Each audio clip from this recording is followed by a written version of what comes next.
payg'ambar sollallohu alayhi vasallam aytdilar, hech kimdan hech narsa so'rama, agar qamching yerga tushib ketsa ham, dedilar Rasululloh.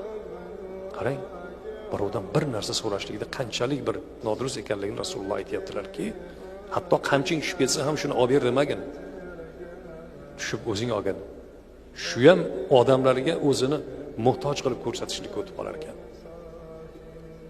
Xuddi mana shuningdek o'zi uchun, ahli ayollar uchun va qarzi bo'lsa, qarzi uchun harakat qilib pul topishligi farz-i kifoya deyiladi. Ya'ni har bir kishi uchun farz.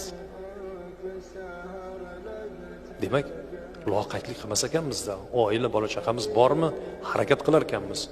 Buni Alloh buyurib qo'ygan, Allohning amri, ularning nafaqasini qilish. Bor falonchi qarindoshing bersin, otang bersin, onang bersin desak gunohkor bo'lar ekanmiz. Chunki farzni bajarmagan bo'lar ekanmiz.